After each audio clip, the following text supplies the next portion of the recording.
When Elena got home, she found Nathan's car in the parking lot. Her heart jumped, hope and fear mixing in equal measure. He was sitting on the steps leading to their apartment, looking tired and older than 35 had any right to look. "Hi," he said, standing as she approached. "Hi." Elena unlocked the door, let them both in. The apartment felt strange with him in it, after 6 weeks of separation, like having a guest in your home, familiar but foreign. They stood in the entryway, awkward as teenagers. "James and Sarah are going out of town," Nathan said. "I need to stay somewhere else for the week. I was hoping, maybe I could stay here. I can take the couch." "We don't have to. I just need a place to sleep." Elena studied his face, looking for signs of what he wasn't saying. Did he want to reconcile? Was this just logistics? She couldn't tell. "Okay," she said finally, "you can stay." Relief flooded Nathan's expression. "Thank you." They established rules without speaking them. Nathan took the couch. They split the bathroom schedule, made their own meals, existed in the same space without really being together. But on the second night, Elena woke at 2 a.m. to the sound of crying. Not loud sobbing, quiet, muffled, weeping from the living room. She lay in bed, listening to her husband break in the dark, and felt something shift inside her. Not love, exactly, that felt too broken to name, but something softer than anger. Something that remembered they were both casualties of the same war. Elena got up, walked to the living room. Nathan was on the couch, his face buried in his hands, shoulders shaking. "Nathan," she said softly. He looked up, and in the dim light from the street lamp, she saw raw pain on his face, the pain he'd been hiding, performing strength while falling apart.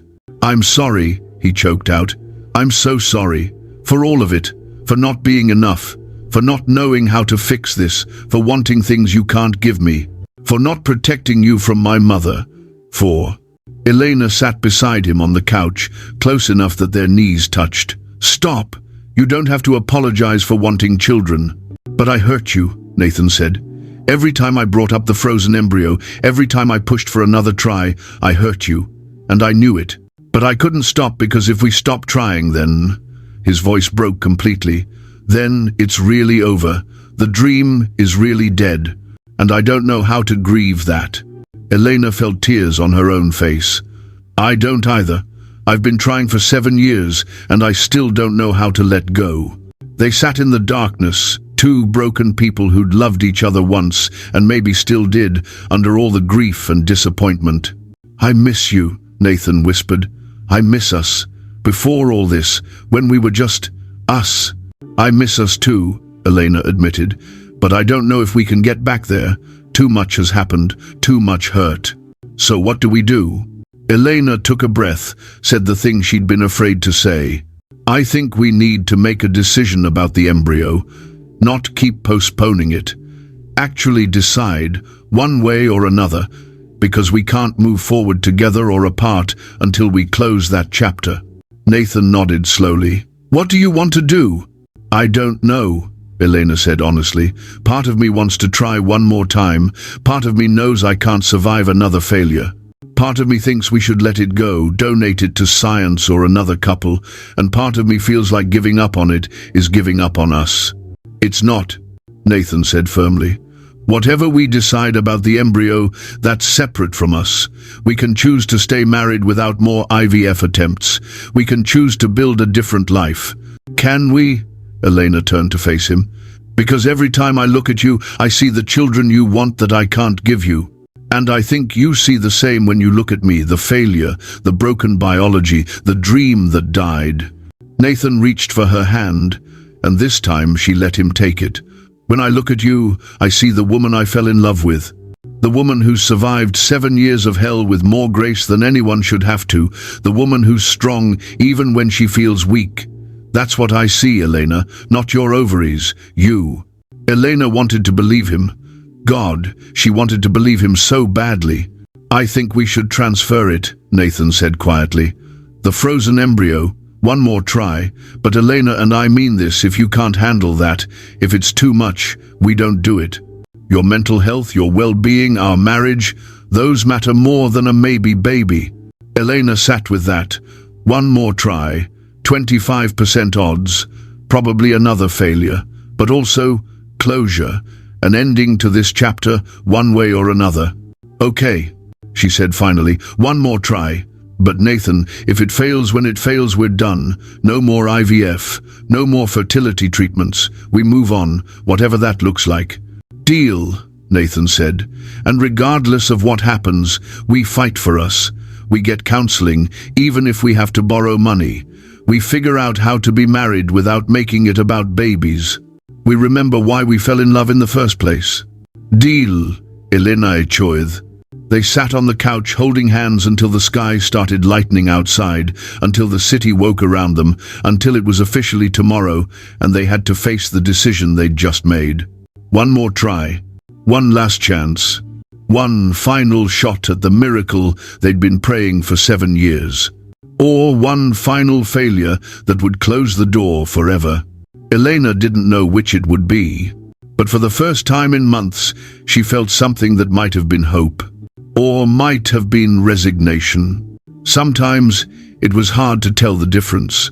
They scheduled the frozen embryo transfer for late April.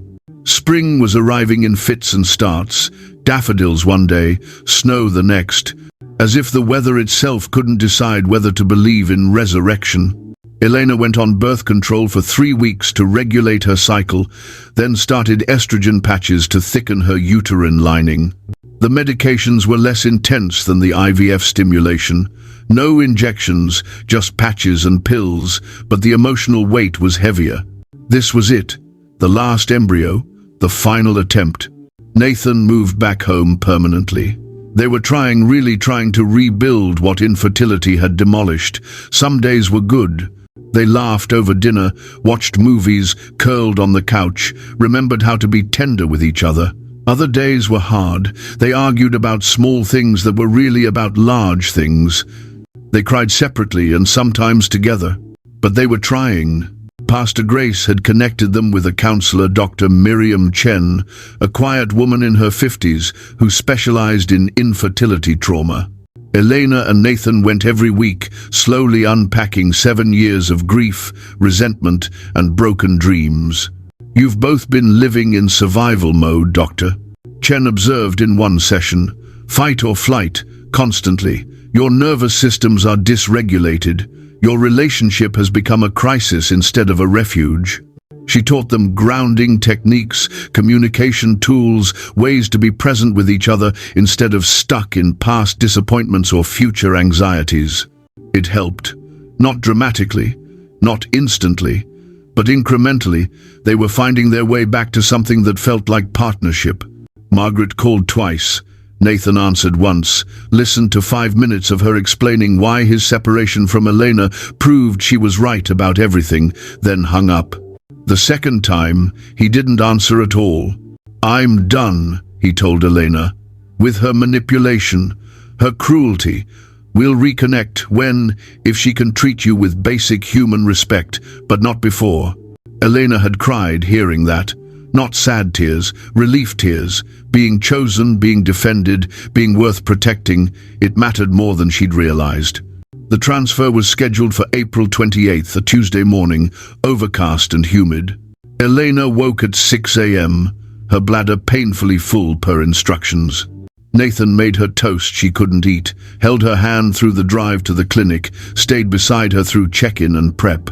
This time felt different than the first transfer, less desperate, more peaceful. Maybe because they'd both accepted that this might not work.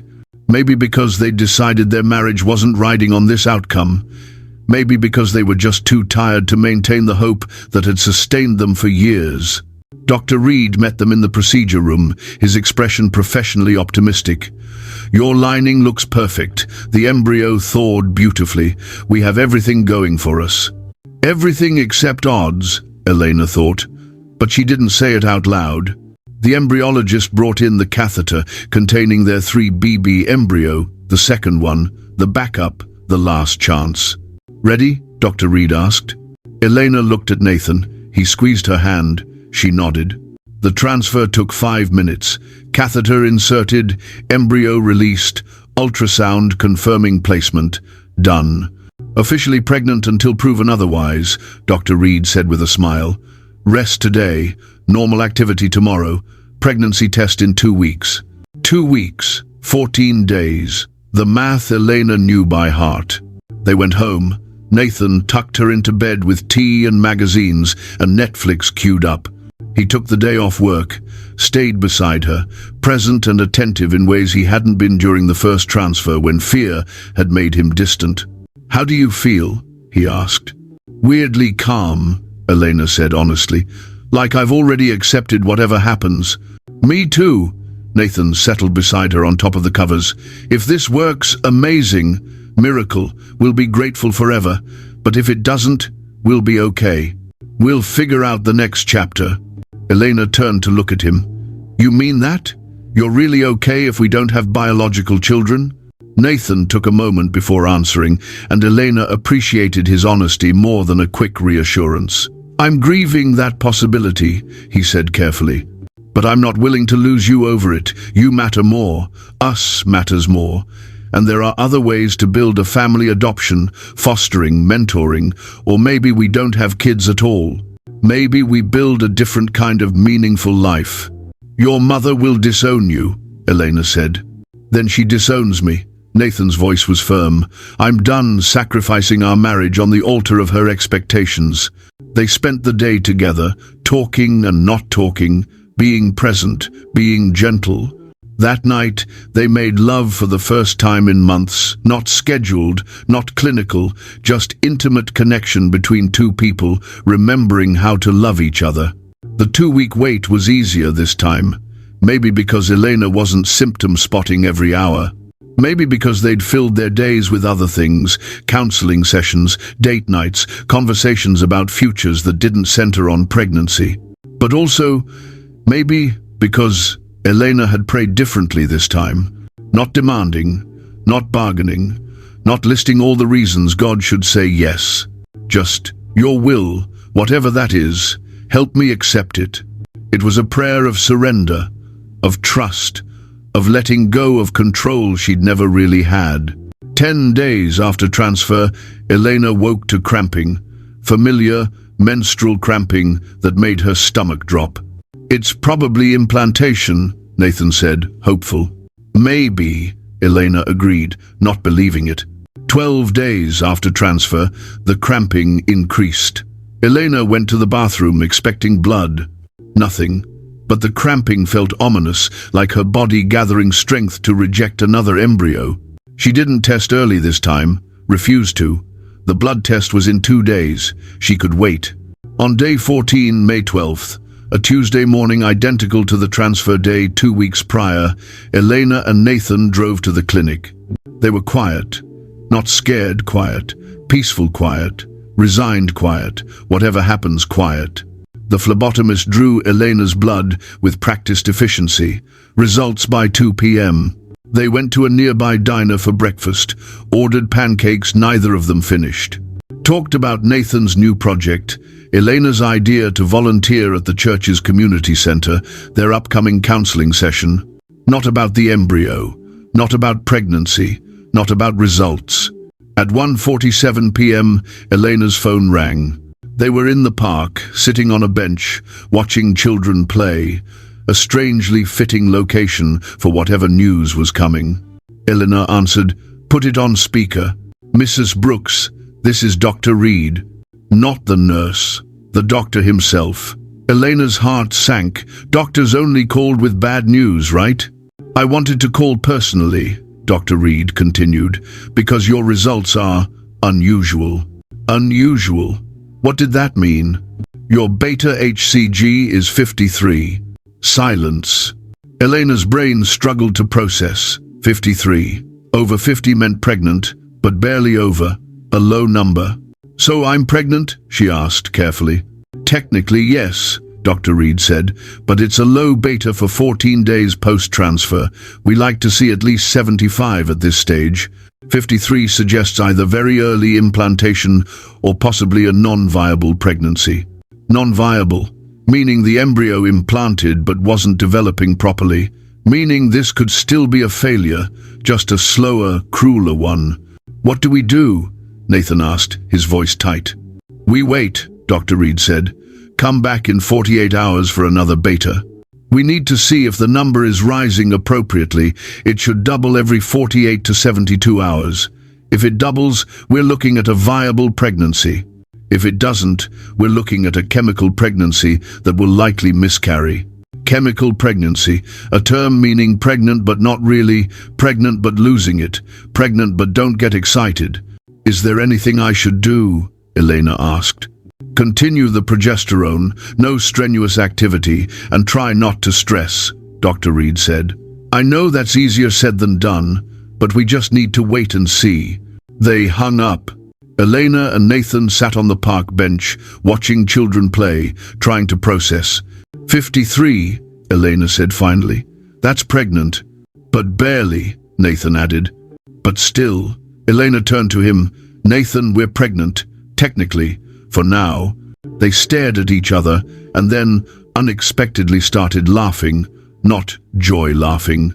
Hysterical. Absurd. Can you believe this laughing? After 7 years of negative tests, they'd finally gotten a positive. Sort of. Maybe. Probably not. But technically yes. It was the cruelest hope imaginable. "God has a twisted sense of humor," Elena said through laughter tears.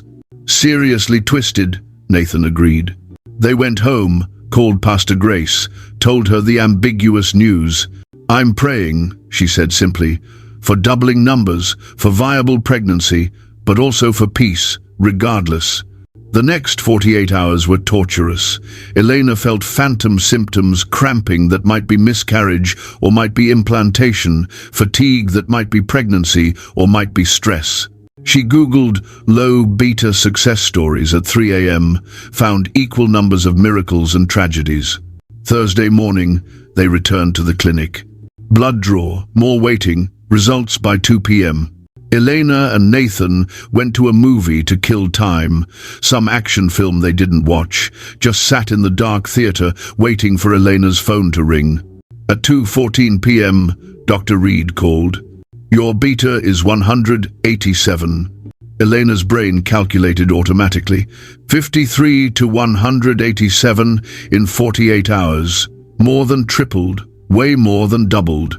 "That's good?" she asked, afraid to believe. "That's excellent, doctor," Reed said, and she could hear his smile. "That's a viable pregnancy. You're pregnant, Elena. Come in next week for an ultrasound. We should be able to see a gestational sac." Elena's hand shook so badly she almost dropped the phone. "I'm pregnant." "You're pregnant." She hung up, turned to Nathan in the movie theater, and whispered, 187, "I'm pregnant." Nathan's eyes filled with tears. "You're pregnant." They held each other in the dark theater while explosions flickered on screen and other moviegoers hushed them for talking. Elena was crying, Nathan was crying, and neither cared about anything except this impossible, improbable, barely believable truth. After 7 years, after 6 failed fertility cycles, after IVF that almost destroyed their marriage, after $20,000 and countless tears and prayers that seemed unanswered, finally, Elena was pregnant. The week until the ultrasound was the longest of Elena's life. She was pregnant, technically, but technically pregnant after 7 years of infertility felt fragile, breakable, like holding smoke. She was terrified to believe it, terrified to hope, terrified that any moment her body would betray her again. The cramping continued. Every twinge sent her to the bathroom checking for blood. She Googled symptoms obsessively. Was cramping normal? Was fatigue normal? Was the fact that she didn't feel more pregnant a bad sign? Nathan oscillated between excitement and protective caution. He wanted to celebrate but was afraid to jinx it. They told only Pastor Grace and Dr. Chen, their counselor. No family, no friends. Not until they saw the ultrasound, saw proof that there was actually a baby, not just numbers on a blood test. The ultrasound was scheduled for May 22nd, 6 weeks gestation, counting from the embryo transfer. Elena barely slept the night before. She lay awake imagining best and worst case scenarios, seeing a heartbeat versus seeing an empty sac. Hearing congratulations versus I'm sorry. Finally graduating from infertility patient to pregnant woman versus another devastation that would break her completely.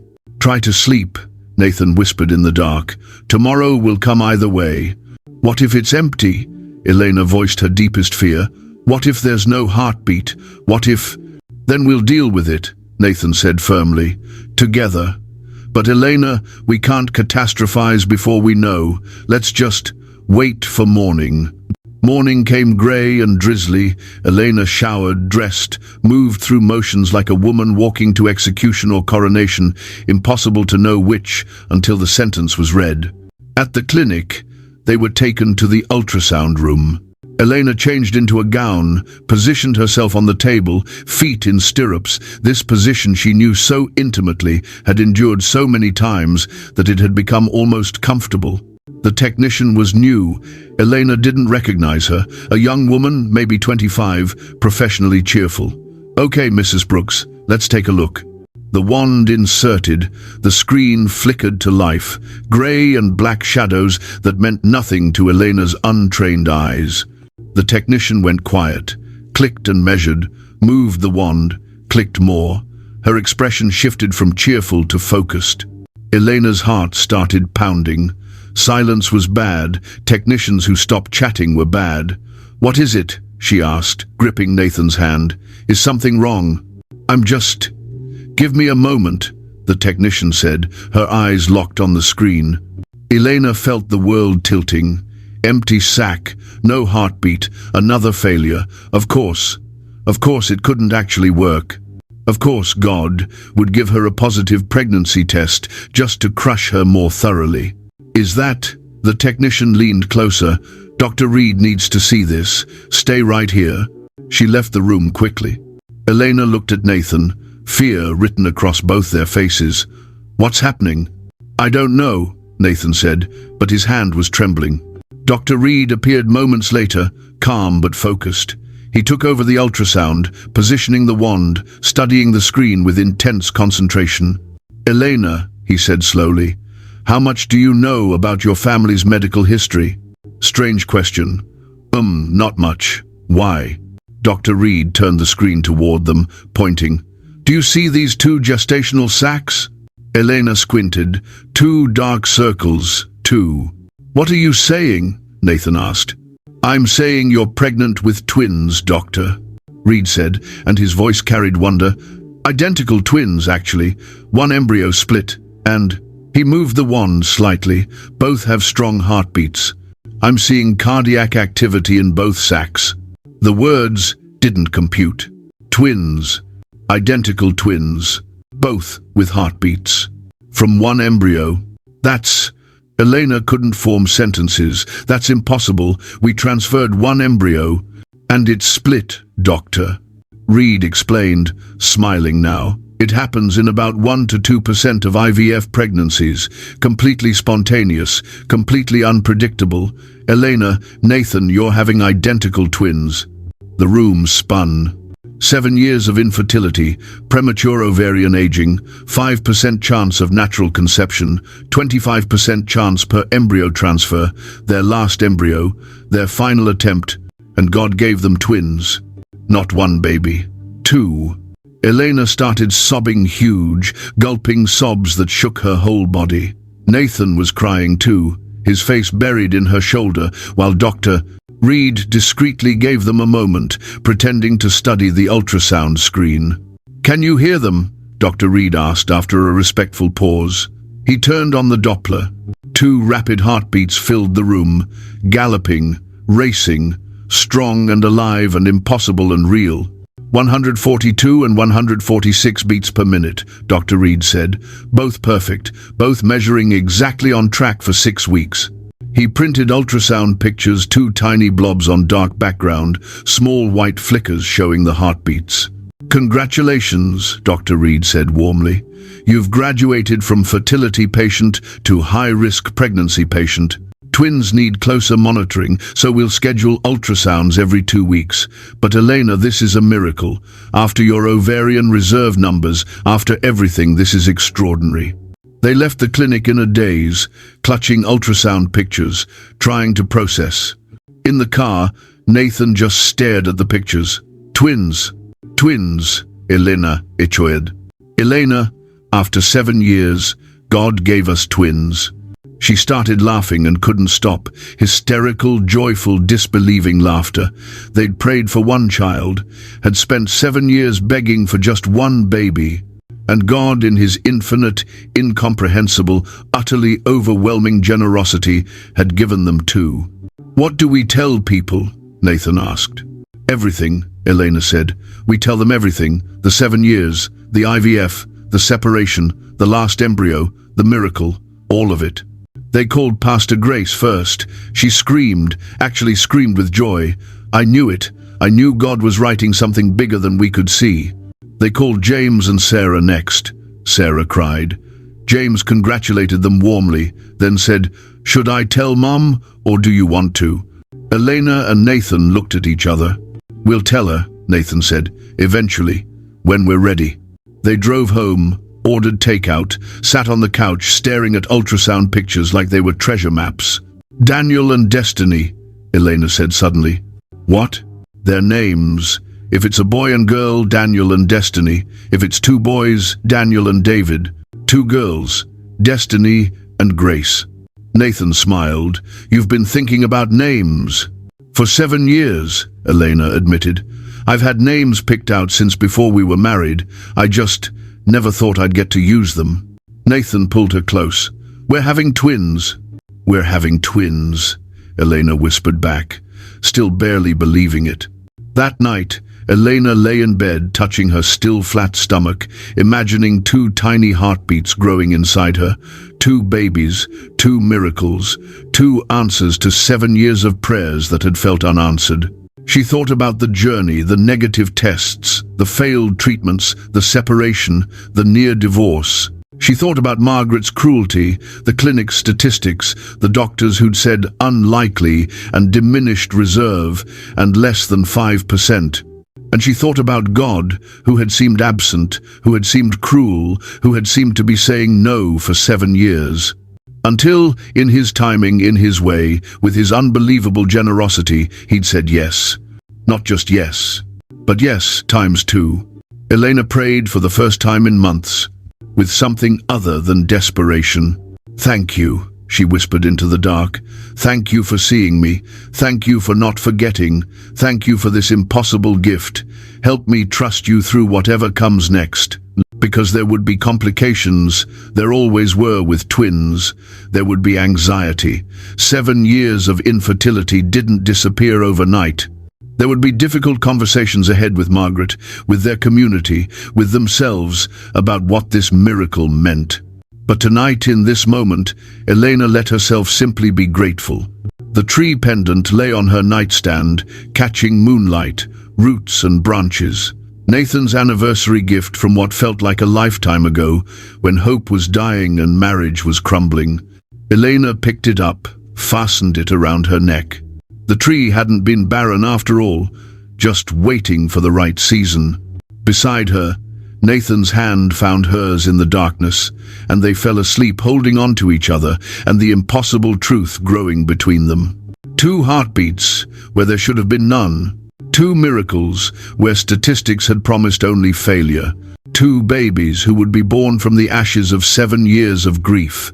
And somewhere in heaven, Elena imagined God smiling not because he'd been withholding, but because he'd been preparing something so much bigger than she'd asked for, so much better than she'd imagined. The wilderness had been terrible, but the view from the other side was breathtaking. Elena waited until 12 weeks to make any public announcement past the highest risk period for miscarriage, past the point where twins were still a fragile maybe. By then, her belly was starting to show. Morning sickness had announced itself with vengeance, and keeping the secret felt less like caution and more like dishonesty. The 12-week ultrasound confirmed what they already knew. 2 healthy babies, identical twins, growing perfectly. The maternal fetal medicine specialist had declared the pregnancy remarkably healthy given your history, which Elena translated as, "This shouldn't be possible, but here we are." They decided to tell people in stages, close friends first, then church, then family, then Margaret. Pastor Grace cried again when they showed her the 12-week ultrasound pictures. "This is going to be such a testimony," she said. "Everyone who's been praying for you, they need to see this. They need to see what God does with impossible situations." "I'm not sure I want to be a testimony," Elena admitted. "I just want to be a mom." "You're both," Pastor Grace said gently, "and that's a gift. Your story will give hope to so many women who are where you were." Elena wasn't convinced, but she agreed to share their news at church the following Sunday. That Sunday, Pastor Grace invited them up during announcement time. Elena's heart hammered as they walked to the front, Nathan's hand steady on her back. "Many of you have been praying for Nathan and Elena Brooks for years," Pastor Grace began, her voice warm. "Some of you know their struggle with infertility. Some of you have witnessed their faith during 7 years of waiting. Today, they have an announcement." Elena took the microphone, her hands shaking. The congregation, about 300 people, waited expectantly. She swallowed, tried again. "We wanted to thank everyone who's been praying for us. For 7 years, we've struggled to have children. We've done fertility treatments, IVF, everything medical science could offer. And we've grieved, we've questioned, we've almost given up." She paused, looked at Nathan, who nodded encouragingly. "In January, we transferred our last embryo. We decided this was it, our final attempt. If it didn't work, we were moving on, building a different life. The first blood test came back barely pregnant, so low the doctors said it might not be viable." The congregation was silent, hanging on every word. "But this week, at our 12-week ultrasound," Elena's voice broke, "God gave us twins, identical twins, our one embryo split. After 7 years of infertility, after being told we had less than a 5% chance, God didn't just give us one baby, He gave us 2. The sanctuary erupted. People stood, people cried, people shouted, "Hallelujah!" and "Praise God!" The noise was overwhelming, beautiful, validating. Jennifer from the church office was sobbing in the front row. Other women, some Elena knew had fertility struggles, were weeping openly. Pastor Grace took back the microphone. "Let this be a reminder. God's delays are not God's denials. His timing is not our timing. And when He answers, He often answers bigger than we asked." "Let's pray for the Brooks family." The congregation prayed, a wave of voices, lifting Elena and Nathan and the twins up to the God who had finally, impossibly, miraculously answered. Afterward, Elena and Nathan were swarmed. Women hugged her, men shook Nathan's hand, couples shared their own infertility stories. The community that had witnessed their grief was now witnessing their joy, and it felt holy, like worship. "This is going to change lives," one woman whispered to Elena, tears streaming. "I've been trying for 3 years. I was about to give up. Now I have hope." Elena hugged her, understanding the weight of that hope, the danger of it, but also the necessity. Sometimes hope was all you had. Sometimes hope kept you alive until the miracle arrived. That afternoon, they posted on social media a simple announcement with the 12-week ultrasound picture. "After 7 years of infertility, countless treatments, and one last embryo transfer, we're expecting identical twins, due December 15th. God's timing is perfect, even when it doesn't feel like it. Thank you for your prayers. Number infertility to twins. Number miracle X2. The post exploded, hundreds of comments within hours, thousands of likes. Friends from high school, college, previous jobs, people Elena hadn't spoken to in years, commenting with congratulations and amazement. But also comments from strangers. "This gives me hope. We've been trying for 5 years, and currently in the 2-week wait after IVF. Your story is my prayer." And crying at work. "God is so good." Elena's story was becoming something bigger than her own experience. It was becoming a signpost for others in the wilderness, evidence that the journey could end in joy. "We need to tell my mother," Nathan said that evening, scrolling through comments. Elena's stomach knotted. Margaret, the woman who'd suggested Elena divorce Nathan, the woman who'd called her Barren, the woman who'd made every holiday and family gathering a reminder of Elena's failure. "I don't want her to ruin this," Elena admitted. "She won't," Nathan said firmly. "I won't let her, but she's going to find out anyway. James knows, Sarah knows. I'd rather she hear it from us." Elena nodded reluctantly. "Okay, but you're calling. I can't handle her reaction." Nathan called that evening, putting it on speaker so Elena could hear. Margaret answered on the second ring. "Nathan, finally decided to call your mother?" "Hi, Mum." Nathan's voice was carefully neutral. "Elena and I have news." "What kind of news?" "Suspicious. Guarded. We're pregnant. 12 weeks. Identical twins. Due in December." Silence. Long, stretching silence. Then, "What?" "We're having twins," Nathan repeated. "Identical boys or girls, or one of each, we won't know for a few more weeks. But both babies are healthy, growing perfectly." More silence. Elena could hear Margaret's breathing, could imagine the calculations happening, the scrambling to process information that contradicted everything she'd believed about Elena. "You did IVF," Margaret finally said. "Not a question, an accusation." "We did," Nathan confirmed. "Our last frozen embryo. We were told it probably wouldn't work, but it did, and it split into identical twins." "That's..." Margaret's voice was strange, strangled. "That's medically possible?" "Apparently." Another pause, then quieter. "Is everyone healthy?" "Everyone's healthy," Nathan said. "Elena's sick as a dog, morning sickness, but the twins are perfect." "Twins," Margaret repeated, and Elena couldn't read her tone. "Shock? Regret? Something else?" "We wanted you to know," Nathan continued. "We're telling family this week before it becomes public knowledge." "James knows?" Margaret asked. "He knows." "And he didn't tell me? Hurt now? Definitely hurt." "I asked him not to. I wanted to tell you myself." Margaret was quiet for a long moment. When she spoke again, her voice was different, smaller, less certain. "I need to go. Thank you for calling." She hung up. Nathan stared at the phone. "That went. I don't even know how that went." "She didn't congratulate us," Elena observed. "She didn't curse us either. She's Margaret. She's probably calculating how to make this about her." Nathan pulled Elena close. "Whatever she does or doesn't do, it doesn't touch this. It doesn't touch our miracle." But 3 days later, a package arrived. No return address. Inside, 2 hand-knitted baby blankets, soft yellow, gender-neutral, clearly expensive and time-consuming, and a card in Margaret's precise handwriting. "For the twins, congratulations, M." Not an apology, not an acknowledgement of her cruelty, just blankets. And one word, congratulations. Elena stared at the blankets, fighting complicated emotions. Margaret had made these, had spent hours knitting them, had chosen soft yellow because they didn't know genders yet, had done something kind, however reluctantly.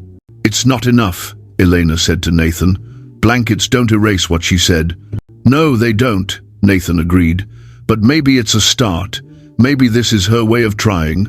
Or maybe she's just excited about grandchildren and still thinks I'm defective." "Maybe," Nathan acknowledged. "But the blankets are beautiful, and the twins will use them. We can accept the gift without accepting her past behavior."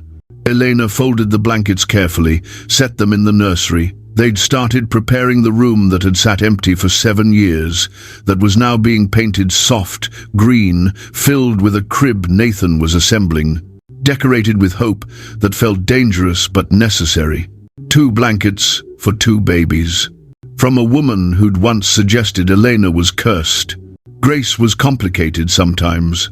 At 18 weeks, they had the anatomy scan the ultrasound that would reveal genders and check for any developmental issues. Elena was a ball of nerves. Twin pregnancies carried higher risks. What if something was wrong? What if one twin was struggling? What if the miracle came with complications that made it less miraculous?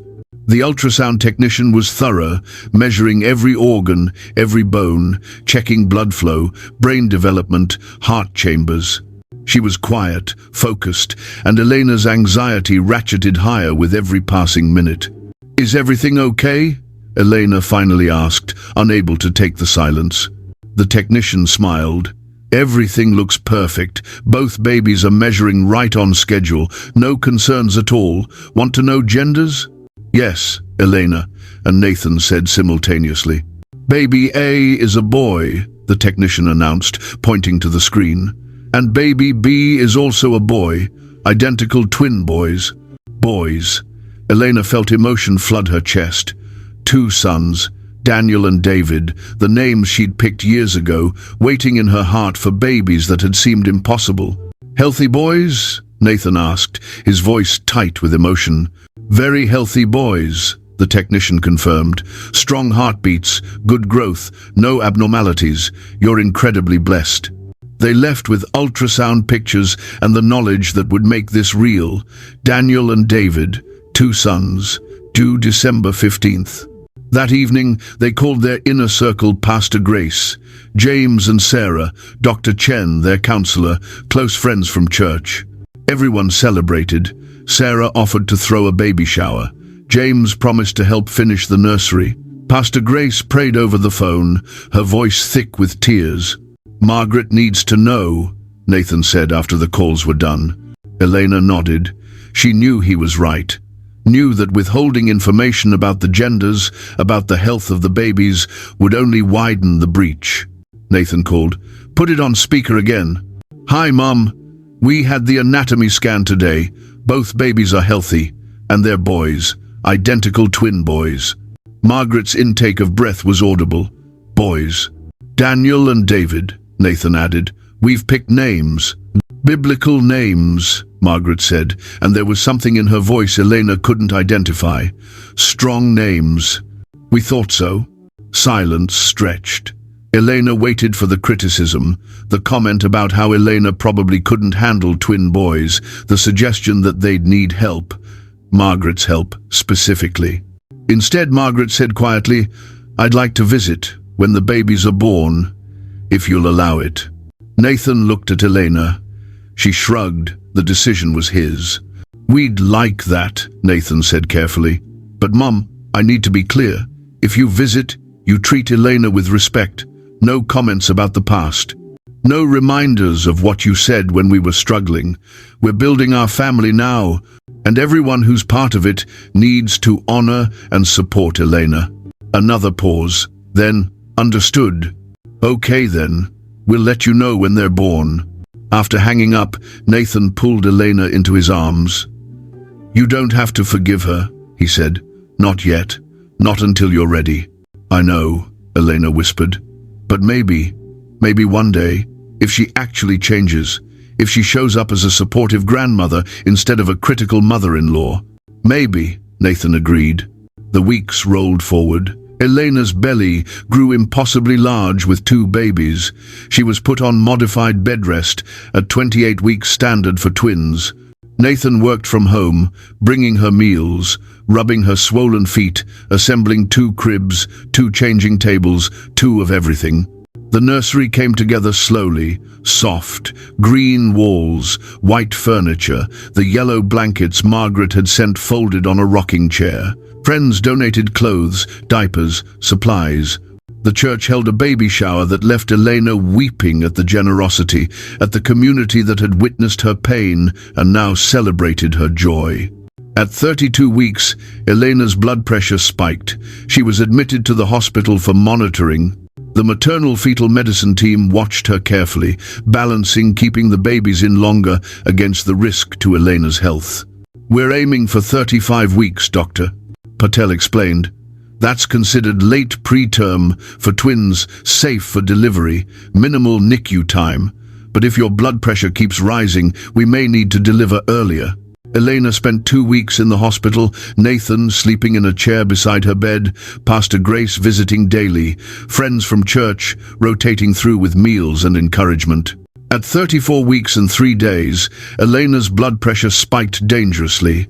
Preeclampsia, the doctors confirmed. The twins needed to be delivered now. December 8th, 1 week earlier than expected but safe enough. They prepped Elena for a C-section. Twins rarely came vaginally, especially identical twins sharing a placenta. Nathan, scrubbed in, dressed in surgical garb, held Elena's hand while the epidural was administered. "You ready to meet your sons?" the anesthesiologist asked. "I've been ready for 7 years, Elena said, laughing through tears. The surgery began at 2:17 p.m. Elena felt pressure tugging, the surreal sensation of her body being opened, and then a cry, high and indignant and perfect. "Baby A," the doctor announced, born at 2:24 p.m. 30 seconds later, another cry. "Baby B," born at 2:25 p.m. 2 boys, 1 minute apart. Daniel Nathan Brooks and David Emmanuel Brooks, named for their fathers and their pastors, carrying the weight of 7 years of prayers. The nurses cleaned them quickly, did APGAR scores, bundled them in blankets, both breathing well. No NICU needed. They're small but healthy. Daniel is 5 pounds 3 ounces. David is 5 pounds even, perfect for 34 weekers. They placed the babies on Elena's chest, one on each side, skin to skin, their tiny faces scrunched and red and beautiful beyond words. Elena looked down at her sons, these impossible, miraculous, answered prayer sons, and sobbed. Not sad, crying, overwhelmed crying. 7 years of grief transformed into joy, crying. Nathan was crying too, his hands on both babies, his face pressed against Elena's, all of them together in this moment that rewrote their entire story. "You did it," Nathan whispered. "Elena, you did it." "We did it," Elena corrected. "God did it."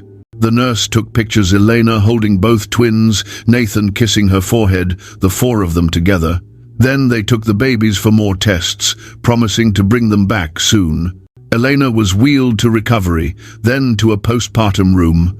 The twins were brought back an hour later, alert and healthy, ready to try nursing.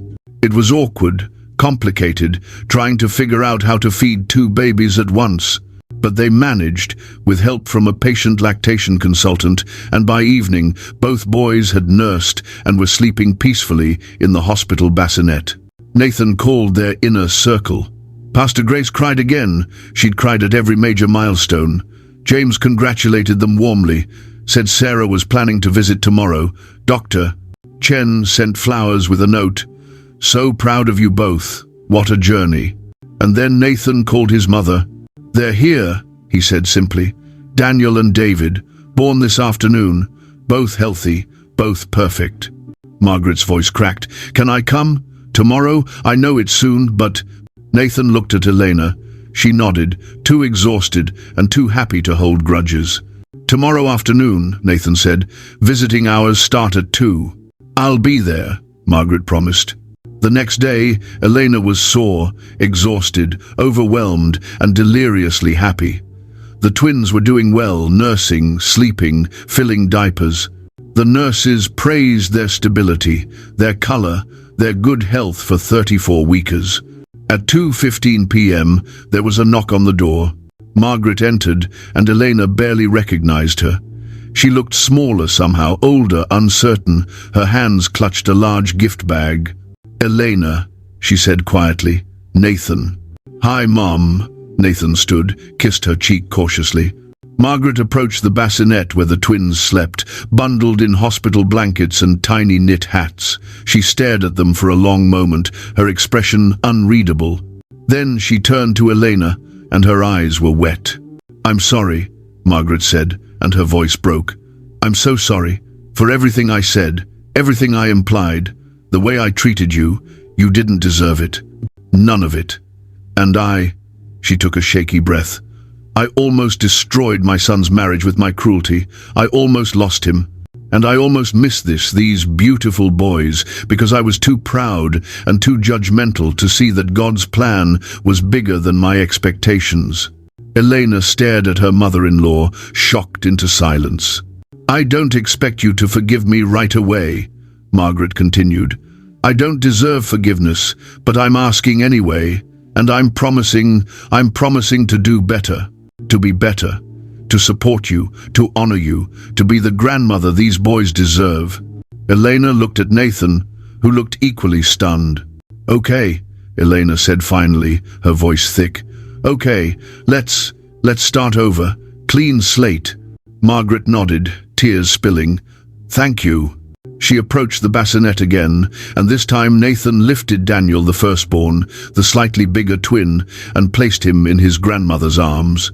Margaret held her grandson with shaking hands, looking down at him with such naked love that Elena felt her own eyes fill. He's perfect, Margaret whispered. They're both perfect. They are, Elena agreed. Margaret stayed for an hour, holding each twin, asking questions about their birth, their weights, their feeding schedule. She was gentle, respectful, entirely unlike the woman who'd suggested Elena was cursed. Before leaving, she pressed an envelope into Nathan's hand. For the boys, their college fund. It's not much, but it's a start. After she left, Nathan opened the envelope. Inside was a check for $20,000. Elena gasped. That's the exact cost of our IVF cycle, Nathan finished, his voice thick. She's paying us back. They sat in silence, holding the check, understanding what it represented. Repentance, restitution, a grandmother trying to undo some of the damage she'd caused. Forgiveness is going to take time, Elena said quietly. I know, Nathan agreed, but maybe this is a start. That night, after visiting hours ended and the hospital quieted, Elena held both her sons, one in each arm, their small bodies warm and trusting against her chest, and marveled at the journey that had brought them here. 7 years of infertility, doctors who said it was unlikely, statistics that said it wouldn't work, a marriage that almost shattered, a mother-in-law who had called her barren, and God, who had waited until every human solution failed, until every expert had weighed in with their limitations, until Elena and Nathan had exhausted their own strength.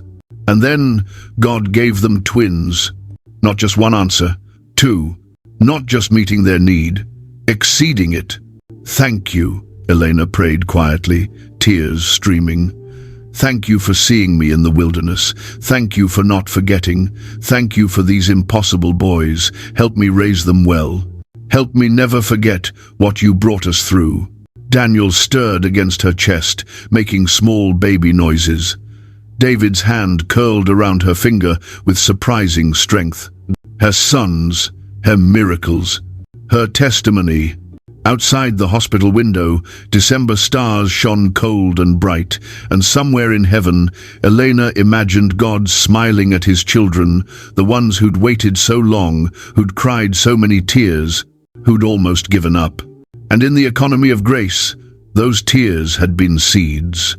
The wilderness had been preparation, and the waiting, the terrible, necessary, sanctifying waiting, had been the path to a miracle bigger than anything Elena had asked for.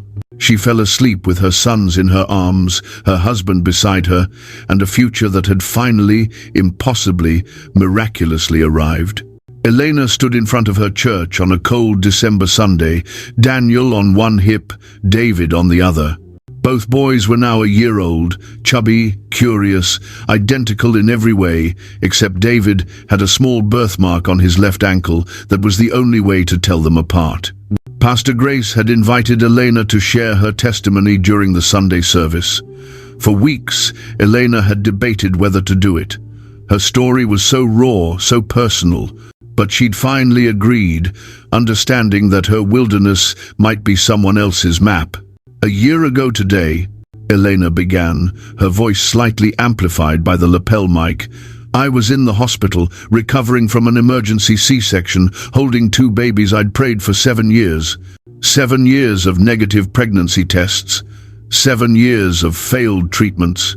7 years of being called barren, of being told my body didn't work, of watching everyone else get pregnant while I remained empty. The congregation was silent, attentive. I won't lie to you, it was the hardest season of my life. I questioned God. I questioned my worth. I questioned whether prayer even mattered. My marriage almost ended. My faith almost died. I reached a point where I'd resigned myself to permanent childlessness, where I'd given up on miracles. Elena shifted David to her other hip. He grabbed at her necklace, the tree pendant she still wore every day. But God was working. Even when I couldn't see it, even when it felt like he'd abandoned me, he was writing a bigger story than I could imagine. Our last embryo, the one we almost didn't transfer, the one that barely implanted, the one with a 53 beta that should have failed, that embryo split into identical twins. My impossible became my double blessing. She paused, looking at Daniel and David, who were babbling to each other in their own twin language. I'm not sharing this to say everyone's story will end like mine. Some of you are still in the wilderness. Some of you are facing infertility, miscarriage, loss. And I can't promise you'll get twins, or even one baby. But I can promise you this: God sees you. Your tears matter. Your grief is holy. And His timing, even when it makes absolutely no sense, is perfect. Elena's voice thickened with emotion. These boys are named Daniel and David. Daniel means God is my judge, a reminder that I don't have to answer to people's opinions about my worth. David means beloved, because that's what we all are, whether or not our bodies cooperate, whether or not our prayers are answered the way we want. Beloved, seen, not forgotten. She looked out at the congregation, saw women crying, saw couples holding hands, saw Pastor Grace beaming from the front row. If you're in the waiting season, don't give up. Not on God, not on hope, not on yourself. Your wilderness might be the path to your miracle. And when that miracle comes, if it comes, it might look nothing like you expected. It might be bigger. It might be twins. She smiled through tears. God has a sense of humor and an overwhelming sense of generosity. Trust Him, even when it hurts, especially when it hurts. She sat down to thunderous applause, Daniel and David squirming in her arms, blissfully unaware they were the living, breathing proof of their mother's testimony. After the service, Elena was surrounded by people, women sharing their infertility stories, couples asking for advice about IVF, mothers offering encouragement. She listened to each one, offered what wisdom she could, mostly just witnessed their pain and prayed with them. Margaret approached hesitantly, staying on the edges until the crowd thinned. "That was beautiful," she said quietly. Elena turned, surprised. Margaret had been coming to their church recently, leaving her prestigious Presbyterian congregation to worship at that little charismatic place, as she'd once called it. "Thank you for being here," Elena said, and meant it.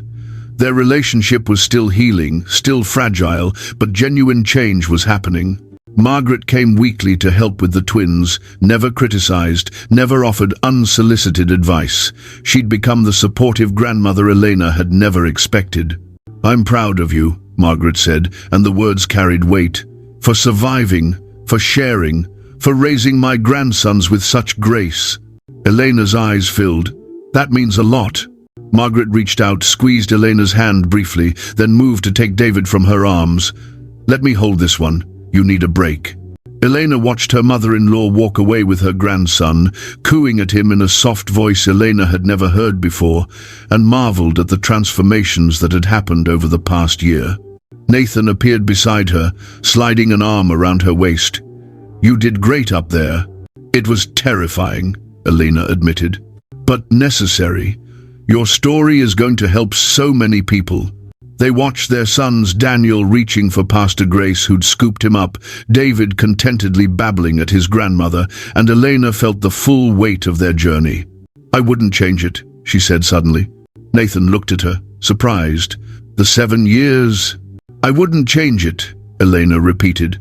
"I mean, I wish it hadn't hurt so much. I wish we hadn't almost lost each other, but that wilderness taught me things I needed to learn.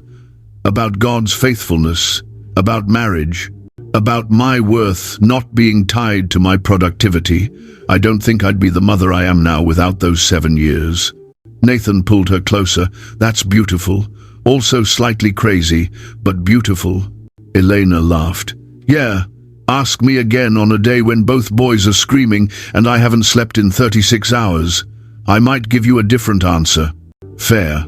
They collected their sons, said goodbye to friends, and headed home to the apartment that had once felt like a prison, but now felt too small for their family of 4. They were looking at houses, planning to move in the spring, building the future they'd once thought impossible. That night, after the twins were finally asleep, a 2-hour process of bottles, diapers, rocking, and exhaustive prayer, Elena stood in their nursery, watching her sons sleep. 2 cribs, 2 tiny humans, 2 miracles breathing softly in the dark. She thought about the Elena from 8 years ago, standing at an altar, promising forever, believing in fairy tales. She thought about the Elena from 2 years ago, sitting on a bathroom floor, holding negative tests, convinced God had forgotten her. And she thought about this, Elena exhausted, blessed, changed in ways that had nothing to do with motherhood and everything to do with how fire refines. The tree pendant caught the nightlight's glow, roots and branches, hope and growth. The tree that had seemed barren was finally bearing fruit. But more than that, the roots had gone deep during the drought, anchoring her in ways prosperity never could have. Nathan appeared in the doorway. You okay? I'm perfect, Elena said, and this time she meant it. Not perfect like flawless, perfect like complete, like exactly where she was meant to be. Come to bed, Nathan said gently. They'll be up in 3 hours. Elena took one last look at her sleeping sons, Daniel and David, her double restoration, her testimony, her proof that God's delays are not denials, and followed her husband to bed. She fell asleep within minutes, the sleep of the deeply grateful, the profoundly exhausted, the finally at peace. And in the nursery, 2 impossible boys slept on, unaware of the 7-year story they'd ended, the marriage they'd saved, the testimony they'd become. 2 miracles, born from ashes. Proof that the God who sees, who counts tears, who bottles every sorrow, is also the God who restores, who redeems, who gives back double for every year the locusts devoured. Elena had been shamed for being barren, and then God gave her twins in the most unbelievable way, not just to silence the mockery, but to show that His timing is perfect, His plans are better than ours, and His mercy, His overwhelming, incomprehensible, generous mercy transforms even the deepest wilderness into a testimony of hope for everyone still waiting in the dark. And just like that, the woman they once mocked became the mother of twins. The same God, who was silent, had been working in secret all along. Sometimes, the waiting doesn't mean God forgot. It means He's preparing a miracle too big for your timeline. If this story touched your heart, don't just scroll away. Comment, I still believe in miracles, and let the world know faith still works. Prayer for you watching. May God turn every delay in your life into a divine testimony. May every tear you've cried water your miracle. And may your story, like Elena's, end in grace and glory. Don't forget to like, subscribe, and share this story with someone who needs hope today. Because here at Mr. Reality Stories, we don't just tell stories. We remind you that God is still writing yours.